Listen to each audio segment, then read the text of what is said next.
My name is Amber, and ever since my childhood, I've experienced sleep paralysis a lot more than the average person. And let's just say, it's one of the most unpleasant things you can experience. Since childhood, I've always had vivid hallucinations when I was experiencing sleep paralysis, and they've always scared me, even to this day. This story is one of the most terrifying things that have and ever will happen to me in my lifetime. It all started in late January. I had just moved into this new house in a small village on the island of Hawaii. My house was near a deep pond and I got it for a good deal because it was supposedly haunted and no one else wanted to purchase it. But I've never really believed in the paranormal or anything like that, so I just saw the good deal on a decent sized house and took it. A few weeks after buying the house, a big snowstorm hit one night, causing the power to go out and snowing me in. I couldn't see a thing, so I decided that I would head to bed early and get an early start on unloading boxes the next day.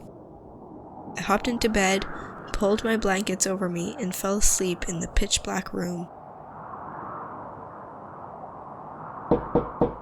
I woke up to the noise of tapping at my window.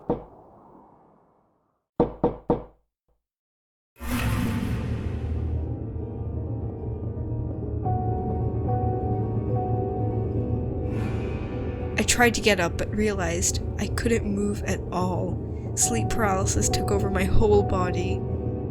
The strange boy kept staring at me.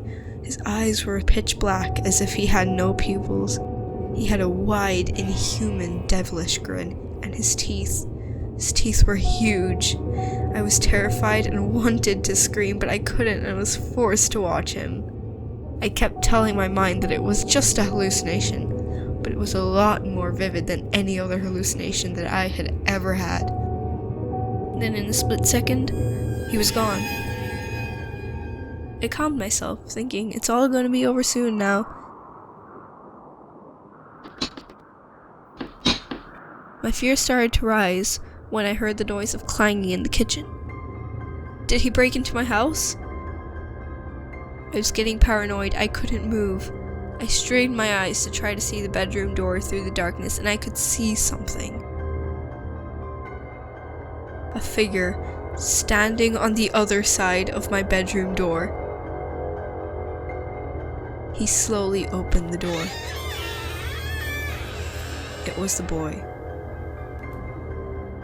I could hear every footstep he made.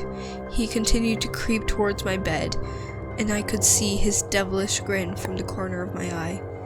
He just stood there for minutes, and it was lasting longer than any sleep paralysis I had ever experienced.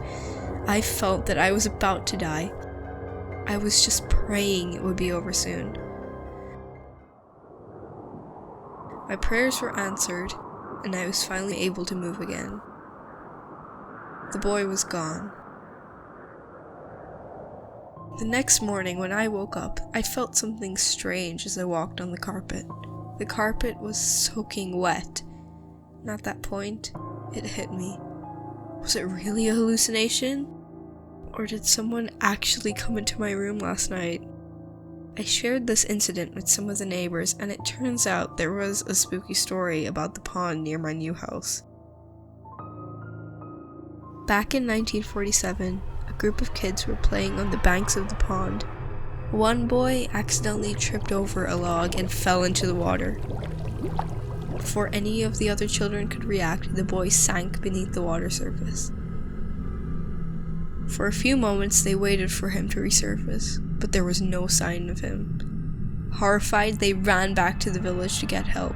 Some local men came as fast as they could and dived into the pond searching for the young boy.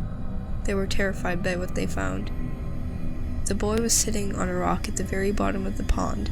His arms were hanging down by his sides and his body was swaying back and forth with the currents. His eyes were wide and his mouth was hanging open, but he was dead in the water. The eerie sight sent shivers down the spines of the men who had dived in to save him. They were deeply disturbed and said it was such an unusual way to drown. It was as if the boy had calmly sat down on the rock and waited there to die. Ever since, bizarre rumors began to spread around the area. Many villagers believe that the ghost of the drowned boy lurked beneath the deep waters of the pond. They said that at night he would come to the surface cold, wet, and shivering, his icy hands clutching at unsuspecting victims and trying to pull them into his watery grave. According to the rumors, he was trapped in this world by accident, and the only way he could escape was to find someone else to take his place at the bottom of the pond. As I mentioned before, I don't really believe in the paranormal, but that creeped the hell out of me. After that, I put my house up for sale as I am no longer able to sleep peacefully in this house. A strange, eerie feeling always keeps me restless. But unfortunately, so far no one has come to view the house or made any offers, as it was famous for being haunted. My current situation does not allow me to rent a house, so I am stuck here. I just hope I am able to get out of this place.